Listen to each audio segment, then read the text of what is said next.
ప్రభు అయిన యేసుక్రీస్తు యొక్క పరిశుద్ధ నామములో మీ అందరకు అమలాపురం హౌసింగ్ బోర్డ్ క్రీస్తు సంఘము మరియు కాకినాడ బాపూజీ నగర్ క్రీస్తు సంఘముల తరపున సత్య సువార్త అనే మా టీవీ ప్రసారాలకు స్వాగతం తెలియజేస్తూ ఉన్నాను. ఇవాళ ధ్యానాంశం ఏంటంటే, సూర్యుని కింద నూతనమైనది ఏదియూ లేదు అని ప్రసంగి మాట్లాడుతున్నాడు. ప్రసంగి గ్రంథం 1వ అధ్యాయం 9వ వచనంలో. ఇవాళ మనము ప్రసంగి గ్రంథం 1వ అధ్యాయం 3 నుంచి 9 వచనాలు ధ్యానించుకుందాం, ప్రార్థన చేసుకుందాం. మమ్మల్ని మిక్కిలిగా ప్రేమించిన పరలోకమందున్న మా ప్రియ తండ్రి, నీ పరిశుద్ధ నామమునకు స్తోత్రములు స్తుతులు తెలియజేస్తూ ఉన్నాను తండ్రి. ఇవాళ సూర్యుని కింద నూతనమైనది ఏదియూ లేదు అని జ్ఞాని అయిన సొలొమోను ఏ సందర్భంలో మాట్లాడారో తండ్రి, అది నేను మా ప్రియులకు వివరిస్తూ ఉండగా నీవే నాతో ఉండి మాట్లాడి ఈ జ్ఞానమును తండ్రి అనేక మంది తెలుసుకుని నిన్ను వెంబడించడానికి, నీతో కలిసి జీవించడానికి, నీవు ఎంత గొప్ప దేవుడువో తెలుసుకునే కృపను ఈ ప్రసంగం ద్వారా మా ప్రియులందరికీ దయచేయమని క్రీస్తు నామములో ఈ ప్రార్థన చేయుచున్నాను తండ్రి, ఆమేన్. ధ్యానాంశం ఏంటంటే, సూర్యుని కింద నూతనమైనది ఏదియూ లేదు అని మాట్లాడుతున్నాడు జ్ఞాని అయిన సొలొమోను. ఎందుకు మాట్లాడుతున్నాడు అంటే, మనము దేవుని యొక్క వాక్యాన్ని చదువుతున్నప్పుడు కానీ, వింటున్నప్పుడు కానీ, ధ్యానిస్తున్నప్పుడు కానీ ఆ వ్రాసిన వ్యక్తి అంటే పరిశుద్ధాత్ముడు ఆ మాట ద్వారా మనకి ఏం చెప్పబోతున్నాడు, ఆ మాట ఏ సందర్భంలో వ్రాయబడింది, ఇది ముందు మనం తెలుసుకోవాలి. ఫస్ట్ దేవుని యొక్క లేఖనాలు చదువుతూ ఉన్నప్పుడు అవి ఏ సందర్భంలో వ్రాయబడ్డాయో ఆ సందర్భానికి మాత్రమే ఆ వాక్యాన్ని అన్వయించుకోవాలి, కానీ వేరొక సందర్భానికి ఆ వాక్యాన్ని అన్వయించకూడదు. ఉదాహరణ చూడండి, ఇప్పుడు మనకి నవ్విన కన్నీళ్ళు వస్తుంటాయి, ఏడ్చిన కన్నీళ్ళు వస్తూ ఉంటాయి. అంటే ఆ కన్నీటి యొక్క అర్థం వేరు, ఈ కన్నీటి యొక్క అర్థం వేరు. చూడండి, రెండు ఒకటి కింద మనం చూడకూడదు. మనం అలాగనే దేవుని యొక్క వాక్యము కూడా ఇక్కడ సూర్యుని కింద నూతనమైనది ఏదియూ లేదని మాట్లాడుతున్నాడు. ఇంకొక చోట ఏమని మాట్లాడుతున్నాడు, పాతవి గతించెను, సమస్తమును క్రొత్తవాయనని మాట్లాడుతున్నాడు. అక్కడ ఏ సందర్భంలో ఆ మాట వ్రాయబడింది, ఇక్కడ ఏ సందర్భంలో ఆ మాట వ్రాయబడిందో మనం తెలుసుకోవాలి. మనం అక్కడ ఒక పాపి తన పాప జీవితాన్ని విడిచిపెట్టేసి రక్షించబడినప్పుడు ఒక కొత్త జీవితంలోకి వస్తున్నాడు కనుక పాతవి గతించెను, సమస్తమును కొత్తవాయనను, అది ఆ సందర్భంలో మాట్లాడాడండి. అలాగే మనం నూతన పరచబడాలని చెప్పి మాట్లాడుతున్నాడు. దినదినము క్రీస్తులో మనం నూతన పరచబడుతూ ఉండాలని మాట్లాడుతుంటే ఏంటి, చెడును విడిచిపెట్టేయమని దాని అర్థం. ఎక్కడ చూసినట్లయితే జ్ఞాని అయిన సొలొమోను ఏ సందర్భంలో రాశాడో మనం ఒకసారి చూద్దాం. మనం ఇక్కడ చూసినట్లయితే ఆయన గ్రహించాడు, ఆయన జ్ఞాని గనుక ఆయన గ్రహించాడు. ఏమని గ్రహించాడు అంటే 4వ వచనం, తరము వెంబడి తరము గతించిపోచున్నది అని మాట్లాడుతున్నాడు. అంటే పుట్టేవాళ్ళు పుడుతున్నారు, చనిపోయేవారు చనిపోతూ ఉన్నారు. ఒక తరం చనిపోతూ ఉంటే ఇంకో కొత్త తరం పుట్టుకొస్తుంది. ఇది ఎప్పుడు రొటీన్గానే జరుగుతుంది, ఇందులో కొత్తదనం ఏమీ లేదని మాట్లాడుతున్నాడు. ఇంకా చూసినట్లయితే సూర్యుడు ఉదయిస్తున్నాడు, అస్తమిస్తున్నాడు. ఇందులో కూడా ఇది మనకు డైలీ అలవాటు అయిపోయిందండి. ఇది మనకి ఇందులో కూడా కొత్తదనం ఏమి కూడా లేదండి. మనకి ప్రతిరోజు సూర్యుడు ఉదయిస్తాడు, సాయంకాలం అస్తమిస్తుంటాడు. ఇందులో కూడా కొత్తది ఏది లేదని మాట్లాడుతూ తాను ఉదయించు స్థలము మరలా చేయుటకు త్వరపడుతూ ఉన్నాడు. అలాగనే గాలి దక్షిణమునకు పోయి మళ్ళీ ఉత్తరానికి వస్తుందండి. అది మళ్ళీ ఇక్కడ నుంచి మళ్ళా దక్షిణానికి వస్తుంది. ఇది రొటీనే. ఇందులో చెప్పుకోదగ్గ విషయం కూడా కొత్తది కూడా ఏమీ కనిపించట్లేదని మాట్లాడుతూ, నదులన్నీ కూడా ఎక్కడికి వెళ్ళిపోతున్నాయి? సముద్రంలోకి వెళ్ళిపోతున్నాయి. ఇందులో కొత్తదనం ఏముంది? ఇది అందరికీ తెలిసిన ఇంతకు ముందు తరంలోనూ ఇదే జరిగింది, ఇప్పుడు ఇదే జరుగుతుంది. ఇంతకు ముందు తరంలో కూడా సూర్యుడు ఉదయించాడు, అస్తమించాడు. ఇంతకు ముందు తరంలో కూడా గాలి దక్షిణం నుంచి ఉత్తరం వైపు వెళ్ళింది, మళ్ళీ ఉత్తరం నుంచి దక్షిణం వైపు వెళ్ళింది. ఇందులో మార్పు ఏం లేదండి. సంవత్సరానికి వేసవకాలం వస్తుంది, దాని వెంబడి వర్షాకాలం వస్తుంది, మళ్ళీ దాని తర్వాత శీతాకాలం వస్తుంది. రొటీన్ అంతా కూడా. ఇందులో కొత్త ఏమీ లేదు మనకి. మనం అనుకుంటూ ఉంటాం, మనం కొత్త సంవత్సరం చెప్పి జనవరి 1ని కొత్త సంవత్సరం చెప్పి అనుకుంటున్నాం. మనం అనుకుంటున్నాం, మనం పెట్టుకున్నాం అంతేది. 12 సంవత్సరాలు పూర్తయిపోయి ఇంకో సంవత్సరంలోకి వచ్చాం తప్ప ఆ రోజుల్లో కానీ, ఆ కాలంలో కానీ, ఆ సంవత్సరాల్లో కానీ మార్పు ఏమీ కనపడదండి. మనం అనుకుంటున్నాం అంతేది, అది కొత్త అని చెప్పి మనం. అవన్నీ కూడా రొటీన్గానే జరుగుతున్నాయండి అవన్నీ కూడా. ఇంకా చూడండి, నదులన్నీ కూడా సముద్రంలో పడుతున్నాయి. అయితే సముద్రం నిండట్లేదు. పోనీ సముద్రం నిండిపోయిందా? నిండిపోతే ఆశ్చర్యం ఇది మనకి. సముద్రము నిండట్లేదు. నదులు ఎక్కడి నుండి పారి వచ్చినో అక్కడికే ఎప్పుడు మరలిపోను. ఎడతెరిపి లేకుండా సమస్తమును జరుగుతున్నవి. మనుషులు దానిని వివరింపజాలరు. చూచుడి చేత కన్ను తృప్తి పొందకున్నది. ఏదైనా చూసామనుకోండి, ఆ కంటికి తృప్తి లేదండి. అలా వినుడి చేత చెవికి తృప్తి కలగట్లేదు. మునుపు ఉండినదే ఇప్పుడును ఇకను ఉండబోనది, మునుపు జరిగినదే ఇక జరగబోనది అని మాట్లాడుతూ, సూర్యుని కింద నూతనమైనది ఏదీ లేదు అని మాట్లాడుతున్నాడండి. అయితే ఏ సందర్భంలో మాట్లాడాడు, ఎందుకు మాట్లాడాడు అని మనం ఒక్కసారి కనుక ఆలోచన చేసినట్లయితే, దైవికంగా ఆలోచన చేసినట్లయితే, అది రాసినప్పుడు దేవుడు సొలొమోను చేత అలా ఎందుకు రాయించాడో మనం ఒకసారి ఆలోచన చేసినట్లయితే, మొదటగా చూసినట్లయితే, జీవితమునకు విసుగుగాను, మన జీవితం ఒక్కొక్కసారి విసుగ్గా ఉంటుంది, చిరాకు వచ్చేస్తుందని మనం అనుకున్న పనులు ఏమి జరగవు మనకి. అలాగనే అప్పుడు ఎలాగోనో ఇప్పుడు మార్పు లేనిదిగా ఉన్నప్పుడు, అలసటగా ఉన్నప్పుడు, నిరాశాజనకంగా ఉన్నప్పుడు, జీవితంలో ఆధారముగా దీన్ని పరిగణిస్తాం. మనం అంటే మన జీవితాల్లో నూతనమైనవి ఏమీ కూడా జరగటం లేదు. ఎందుకంటే మనం అనుకున్నది ఏది కూడా జరగటం లేదు. మన జీవితం ఎలాగుంది? మార్పు లేనిదిగా ఉంది, విసుగుగా ఉంది, నిరాశాజనకంగా ఉంది. ఇటువంటిప్పుడు మనం ఏం చేస్తుంటాం అంటే, మన జీవితం అప్పుడు ఎలాగుందో ఇప్పుడు ఎలాగుంది, మార్పు లేదు అని అనుకుంటూ ఉంటాం మనం. ఎందుకంటే కొత్తవి ఏం జరగలేదు మనకి. ఏదైనా వండర్స్ జరిగితే, మిరాకిల్స్ జరిగితే, మన జీవితంలో గొప్ప మార్పు వచ్చేస్తే, పేదవాడు ధనవంతుడు అయిపోతే అదొక నూతన సంతోషం, నూతన ఉత్సాహం. ఇటువంటి సందర్భంలో ఇలా మాట్లాడుతూ ఉంటారు.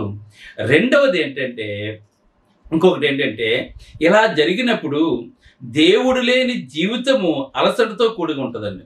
మనం ఇంపార్టెంట్ ఆత్మ సంబంధంగా ఆలోచన చేసినట్లయితే, ఇందాక భౌతిక సంబంధంగా చెప్పాను నేను మీకు. విసుగ్గాను, నిరాశాజనకంగాను, మనం అనుకున్నవి జరగకపోతే మనకి కొత్తది ఏమీ లేనట్టుగా అనిపిస్తూ ఉంటుంది.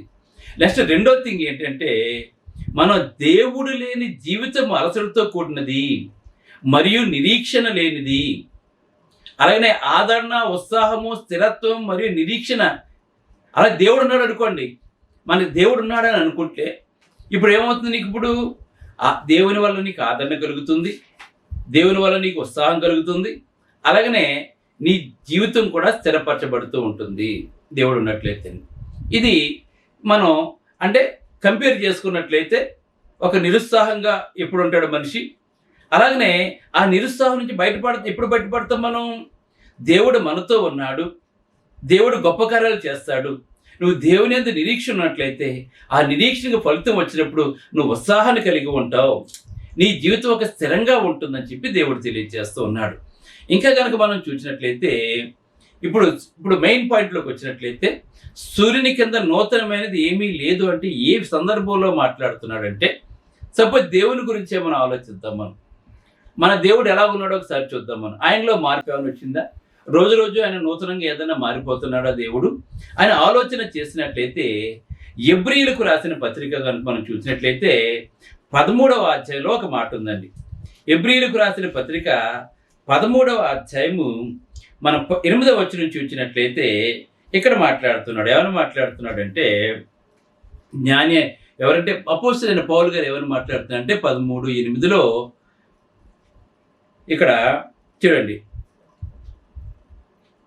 యేసుక్రీస్తు నిన్న నేడు ఒక్కటే రీతిగా ఉన్నాడని మాట్లాడుతున్నాడు. గమనించండి, ఇక్కడ మన ప్రభు అయిన యేసుక్రీస్తు వారు నిన్న ఎలా ఉన్నాడో నేడు అలా ఉన్నాడు, నేడు ఎలాగుంటాడో రేపు అలాగుంటాడు. ఆయన మార్పు లేదండి. గమనించండి, ఆయన ఎప్పుడు ఒకే రీతిగా ఉంటాడు. ఆయన మార్పు చెందటం లేదండి ఆయన. అందుకే నూతనమైనది, సూర్యుని కింద నూతనమైనది ఏది కూడా లేదంటే, దేవుడు అప్పుడు ఎలాగున్నాడో ఇప్పుడు అలాగున్నాడు, ఇప్పుడు ఎలాగున్నాడో అప్పుడు తర్వాత కూడా అలాగే ఉంటాడు. ఏదైనా మార్పు చెందుతున్నాం అంటే అది మనం మార్పు చెందుతున్నాం. నిన్న ఒకలాగా ఉంటాం, ఇవాళ ఒకలాగా ఉంటాం, రేపు ఒకలాగా ఉంటున్నాం మనం. కానీ దేవుడైతే నిన్న నేడు నిరంతరము ఏకరీతిగా ఎలాగైతే ఉన్నాడో, ఆయన ఏ విధంగానూ కూడా మార్పు చెందట్లేదో మనం తెలుసుకోవాలి. అవును, యుగ యుగములకును ఒకటే రీతిగా ఉన్నాడు. చూసా, ఆయనలో నూతనత్వం ఏమీ కనపడలేదండి. అప్పుడు ఎలా ఉన్నాడు, ఇప్పుడు ఎలా ఉంటాడు. మన ఏళ్ళ ఎలా ఉన్నాడు, ఎప్పుడు మన ఏళ్ళ అలాగే ఉంటాడు దేవుడు. ఇక్కడ దేవుని యొక్క లేఖనం అని తెలియజేస్తుంది. అలాగనే యాకోబు రాసిన పత్రిక 1వ అధ్యాయము 17వ వచనం కనుక మనం చూసినట్లయితే ఇక్కడ మాట్లాడుతున్నాడండి. ఏమని మాట్లాడుతున్నాడంటే, ఆయన యందు ఏ చంచలత్వమైనను గమనాగమనముల వలన కలుగు ఏ ఛాయ అయినను లేదని మాట్లాడుతున్నాడు. అంటే ఆయన ఇశ్రాయేలు ప్రజల ఎడల ఒక స్టాండ్ తీసుకున్నాడండి. ఆయన అబ్రహామును బట్టి వాళ్ళని దీవిస్తానని చెప్పి అన్నాడండి. యేసుప్రభు వచ్చే వరకు కూడా వాళ్ళని క్షమించుకుంటూ అలాగే వచ్చాడు యేసు. ఎందుకంటే అబ్రహాంకి ఇచ్చిన మాట. ఆయనలో ఎటువంటి చంచలత్వము కూడా లేదండి. కానీ ఇశ్రాయేలు ప్రజల్లోనే చంచలత్వం వచ్చింది. ఒకసారి ఇలాగా, ఒకసారి అలాగా, ఒకసారి అలాగ పోయేవారు, ఒకసారి ఇలాగ పోయేవారండి వాళ్ళు. అంటే దేవుడు ఎప్పుడు ఒకేలాగున, ఆయన ఎప్పుడు ఎలా ఉన్నాడో ఇప్పుడు ఎలా ఉంటాడండి. రేపు ఎలా ఉన్నాడో ఎల్లుండి కూడా అలాగే ఉంటాడండి ఆయన. కనుక మనము కూడా మన స్వభావంలో మార్పు లేని వారుగా ఉంటారు. మనం యేసుక్రీస్తు ఎటువంటి స్వభావాన్ని కలిగి ఉన్నాడో, ఆయన మామూలుగా ఉన్నప్పుడు అదే స్వభావాన్ని కలిగి ఉన్నాడు, శ్రమలు వచ్చినప్పుడు కూడా అదే స్వభావాన్ని కలిగి ఉన్నాడండి ఆయన. ఆయనలో మార్పు లేదు. అంటే నూతనమైనది ఏది కూడా మనకు కనపడలేదండి. కనుక మనము కూడా అలా ఉండాలని చెప్పి దైవలేఖనం మనకు తెలియజేస్తుంది. ఇంకా 102వ కీర్తన కనుక మనం చూసినట్లయితే అక్కడ ఏమని మాట్లాడుతున్నాడంటే దేవుడి గురించి 102వ కీర్తన 27వ వచనం చూసినట్లయితే ఇక్కడ నీవు ఏకరీతిగా నుండివాడు అని మాట్లాడుతున్నాడు. ఇక్కడ అంటే దేవుడు ఎప్పుడూ కూడా ఏకరీతిగానే ఉన్నాడు. కనుక మనము కూడా ఎలా ఉండాలంటే ఏకరీతిగానే ఉండాలి, మారని వారిగా ఉండాలి, మనం ఎప్పుడూ మంచివారిగానే ఉండాలి. దేవుడు తెలియజేస్తున్నాడు. దేవుడు ఎలాగైతే ఉన్నాడో మనము కూడా అలాగే ఉండాలి. దేవుడు మారనవాడు. అలాగనే దేవుని పని కూడా నూతనమైనది కాదండి. ఆయన సృష్టి అప్పుడు ఎలాగుందో ఇప్పుడు అలాగుంది. సృష్టిలో ఎటువంటి మార్పు లేదండి. ఆయన సృజించిన తర్వాత సృష్టి ఎలాగైతే ఉందో ఇప్పటి వరకు కూడా మార్పు లేకుండా అలాగే ఉంది. సృష్టిలో ఎటువంటి మార్పు కూడా లేదండి. అది నిత్యము ఉంటుంది. దానికి చేర్చవలసినవి కానీ తీసేవలసినవి కానీ ఏమీ కూడా మనకి లేవు అని చెప్పి ఇక్కడ దైవ గ్రంథం మనకు తెలియజేస్తుందండి. ఆయన అప్పుడు ఎలా చేశాడో సృష్టి సేమ్ అదే ఉంది. ఇప్పుడు ఆయన సృష్టికి మార్పులు చేయలేదండి. ఆయన ఎటువంటి మార్పులు కూడా చేయలేదండి ఆయన. ఇది మనం అందరము కూడా తెలుసుకోవాల్సిన వారు విన్నాం.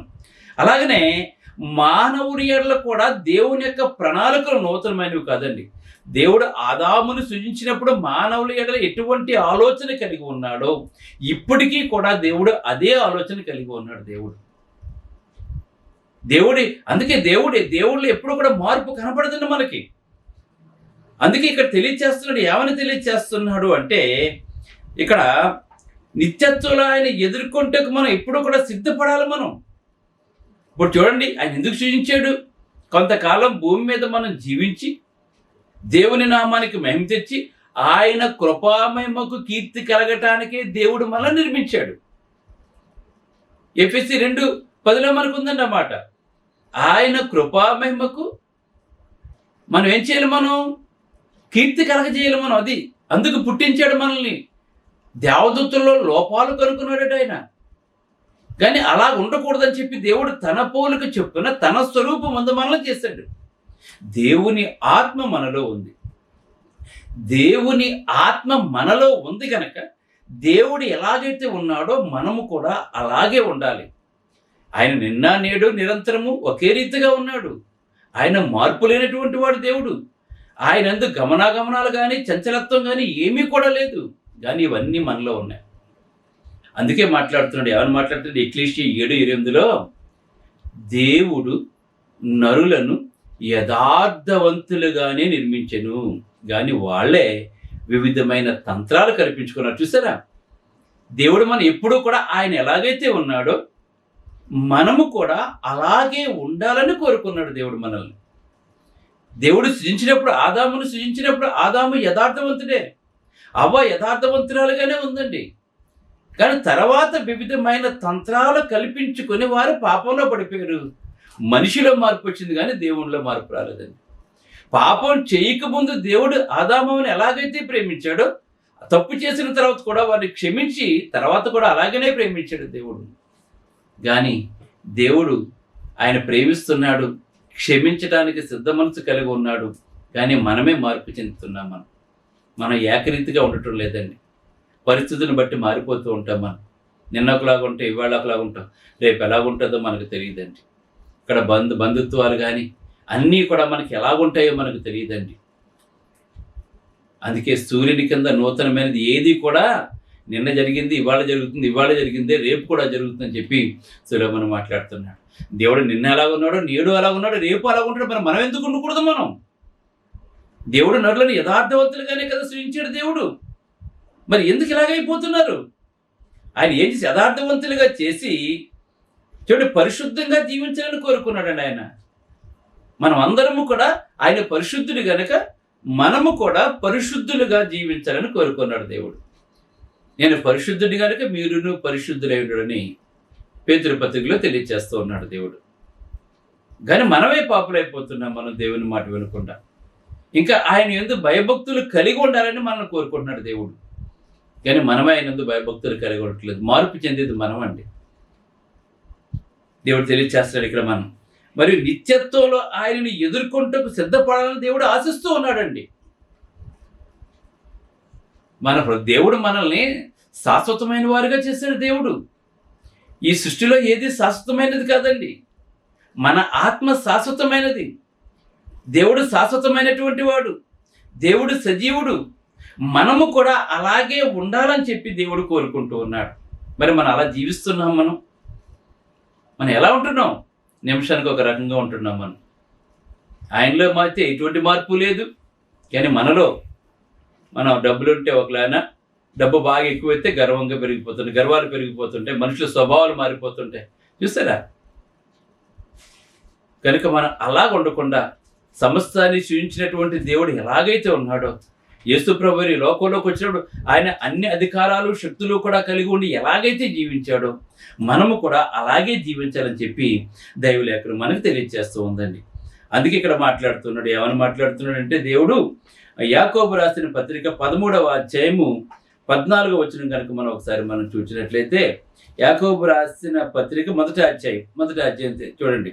ఇక్కడ ఏమనుందో చూడండి. మొదటి అధ్యాయం చూసినట్లయితే, దేవుడు యథార్థవంతులుగానే చేశాడు కదా దేవుడు. మనం మంచిగానే ఉండాలని దేవుడు కోరుకున్నాడు కదా. అయితే మనమైతే ఎలా ఉన్నాం చూడండి. ప్రతివాడు చూడండి, దేవుడు కీడు విషయమే శోధింపనేరండి. ఎప్పుడు కూడా మనకి కీడు సంభవించింది అనుకోండి, దేవుడు చేశాడని చెప్పి అనకూడదు. ఆదాముని ఏమైనా పరిశుద్ధులుగానే కదా దేవుడు చేశాడు. మరి వాళ్లే కదా ఆజ్ఞాతిక్రమం చేసి పాపంలో పడిపోయిన వాళ్ళు దేవునికి దూరం అయిపోయారు, మరణాన్ని తీసుకుని వచ్చారు ఈ లోకంలోకి. అయితే దేవుడు కీడు విషయమై శోధింపబడడు అని మాట్లాడుతూ, కనుక ఎవడైనాను శోధింపబడినప్పుడు నేను దేవుని చేత శోధింపబడుతున్నాను అనకూడదండి. మీకు అర్థమవుతుందా? దేవుడు మనం ఎప్పుడూ కూడా ఆయన ఎలా ఉన్నాడో మనము కూడా అలాగే ఉండాలని కోరుకుంటూ ఉన్నాడు దేవుడు. అంతేకాకుండా మనం ఎల్లప్పుడూ కూడా సంతోషంగా ఉండాలని దేవుడు కోరుకుంటూ ఉన్నాడు. కానీ మనం ఏం చేస్తున్నాం? పాపంలో పడిపోయి కీడు తెచ్చుకుంటున్నాం. మనం దానికి శిక్ష అనిపించవలసింది మనమే. అందుకే దేవుడు మాట్లాడుతున్నాడు ఇక్కడ, ఆయన ఎవరిని శోధింపడు. ఎవడైనాను శోధింపడప్పుడు దేవుని చేత శోధింపబడుతున్నాఅని చెప్పి ఎప్పుడూ కూడా మీరు అనకండి. దయచేసి మీకు ఏదైనా శోధన వచ్చిందనుకోండి, దేవుడు నన్ను శోధిస్తున్నానని చెప్పి ఎప్పుడు అనకండి. దేవుడు ఎవరిని ఎప్పుడూ శోధించడు. శోధన వచ్చిందంటే ఎందుకు వస్తుందో చెప్తున్నా చూడండి.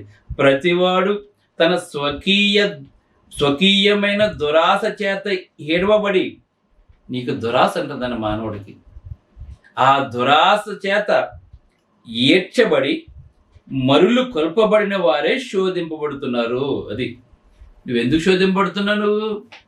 నీవు లోకం చుట్టూ పరిగెడుతున్నావు. నీకు ఆశ కాదు, దురాశ. నీకు దేవుడు ఎంత ఇచ్చినా ఇంకా అన్యాయంగా సంపాదించిన దురాశ నీళ్ళు ఎక్కువైపోయింది. తత్ఫలితంగా నీవు పాపం వైపు పరిగెడుతున్నాను.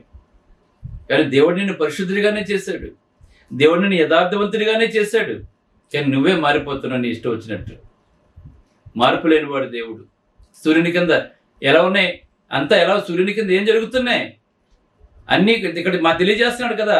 నూతనమైనది ఏది కూడా లేదండి. దేవుడు కూడా నూతన సృష్టి అప్పుడు ఎలాగుందో ఇప్పుడు ఎలాగుంది. దేవుడు అప్పుడు ఎలాగున్నాడు, ఇప్పుడు ఎలాగున్నాడు. కానీ మనమే స్వకీయ దురాశల చేత ఏడవబడి మనం ఏం చేస్తున్నామంటే మనం పాపను గురైపోతున్నాం. ఇది మనమందరము కూడా తెలుసుకోవాలని చెప్పి దేవుడు తెలియజేస్తున్నాడు. కనుక పాపము పరిపక్వమై మరణానికి అంటుందని చెప్తున్నాడు. అందుకే రోమీలకు రాసిన పత్రిక 3:23లో మాట్లాడుతున్నాడు. నీతిమంతుడు లేడు, ఒక్కడు కూడా లేడు. అందరూ పాపం చేసి దేవుడిని గురించి మహిమను పొందలేకపోతున్నాం. మరి దేవుడు యథార్థవంతులుగానే కదా మనల్ని చేశాడు. మరి నీతిమంతులు ఎందుకు ఉండలేకపోతున్నాం మనం? అందుకే స్వకీయ దురాశల చేత ఈడ్చబడుతున్నాం మనం. అటు నుంచి బయటకు వచ్చేయాలి మనం. దేవుడు తెలియజేస్తున్నాడు మనకి వేళ మనం ఎలా ఉండాలి. దేవుని కుమారులుగా ఉండాలని దేవుడు కోరుకుంటున్నాడు. దేవుని యొక్క స్వరూపంలో మనం ఉండాలని కోరుకుంటున్నాడు. అందుకే రోమీలకు రాసిన పత్రిక 8:28-29 వచనాలు కనుక మనం ఒకసారి చూసినట్లయితే ఇక్కడ మనతో మాట్లాడుతున్నాడు. దేవుని ప్రేమించే వారికి అనగా ఆయన సంకల్పం చొప్పున పిలవబడిన వారికి మేలు కలుగుటకే సమస్తము సమకూడి జరుగుతుందని చెప్తున్నాడు దేవుడు. చూసారా, ఆయనలో ఎప్పుడూ కూడా నువ్వు దేవుని ప్రేమించావంటే మార్పు లేదండి. నువ్వు దేవుని ప్రేమిస్తే సమస్తము సమకూడి నీకు జరుగుతాయి, నీకు మేలు కలుగుతుంది దేవుడు చెప్పింది. ఆయన అప్పుడు అలా ఉన్నాడు, ఇప్పుడు అలా ఉన్నాడు, తర్వాత తరానికి కూడా దేవుడు ఇదే చెప్తున్నాడు.